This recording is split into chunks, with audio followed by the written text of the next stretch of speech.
garta allay leedahay waxaa la rabaa qofka siyaasiga markuu qaldan yahay inaad gacanta qaban kartid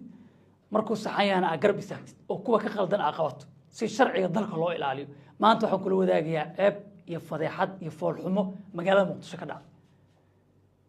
muuqaalkaas sii shargaray aragtidan la wadaag qaybtoos ee faalada noogu reeb aad waa mahadsanta fadhiga golaha shacabka ee baarlamaanka Soomaaliya maanta fooda ka dhacday caadiyan baarlamaanka dunidu way isdagaalaan laakiin maxaa la isku dagaalaa wax dalkii wax u taraya oo dadkii wax u taraya oo aragti lagu kala duwan yahay lagu dagaalaa laakiin waxa maanta golaha shacabka Soomaaliya ka dhacay ceeb iyo fadeexad ah gudoomiye aadan madoobe habeen hore halkan ka sheegnay inuu wada qaldan maray laakiin waa ka soo laabtay xalay maanta garu leeyahay in gartiisa lagu taageero waa si dalkan loo badbaadiyo dadka Soomaaliyeedna ay badbaado u helaan xalay warqado soo saaray gudoomiyaha golaha shacabka ee baarlamaanka Soomaaliya golaha shacabka boggooda Facebook lagu daabacay wixii ay ka cabanayeen xildhibaanadii mooshinka waday ee foodada waday ee maalmaha baarlamaanka u xirnaa wadadii ay rabeen la maray jidkii ayaga u socdeen uu yiri waa idin la qaadaya marka kaasi oo ahaa xildhibaanka xasanada lagala noqonayo oo sidii go'aan loo gaaray ay diidanayeen ayuu wuxuu yiri sida aad rabtiin ay idin yeela kaasi oo ah in loo gudbiyo guddiga anshaxa ee golaha shacabka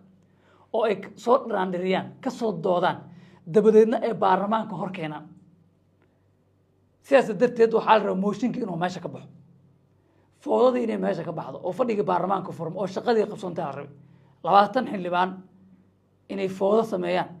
oo maanta baarlamaankii feer iyo laad ka dhex dhaco iyadoo dagaal wadankii ka socdo iyadoo siyaasadaan la isku haysto in baarlamaankii isfeeraan wadankii Soomaaliya dib u dhac ku tahay gudoomiyaha golaha shacabka ee baarlamaanka Soomaaliya maanta wada saxan oo ku taagan yahay xildhibaankii eedeyn laga soo jeediyo oo wax lagu eedeeyo xaq wuxuu u leeyahay in guddiga anshaxa ee baarlamaanku ay soo baaraan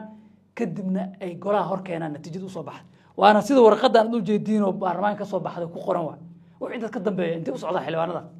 foodada iraadina maxaa shalay waxay dhaayeen gudoomiyuhu xaq uma laha inuu go'aan ka gaaro xildhibaan Abiib waa in baarlamaanka la hor keenaa guddiga anshaxa la hor keenaa oo ay ka doodaan doodooda shalahayd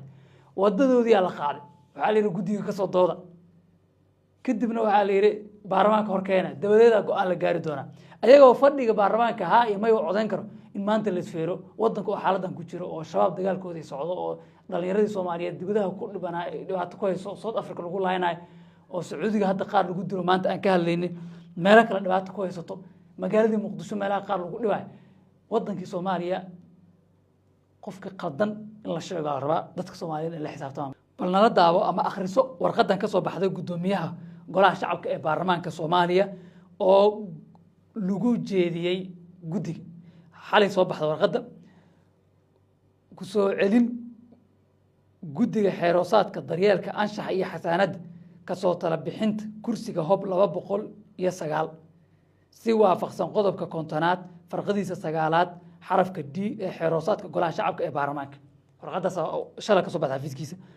waxaa lagu yiri markuu arkay qodobka waa qodobada kala ah 33 markuu arkay qodobada kala ah 4 33 59 farqadiisa koobaad xarafka D iyo sidoo kale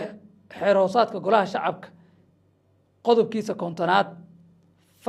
farqadiisa labaad xarafka D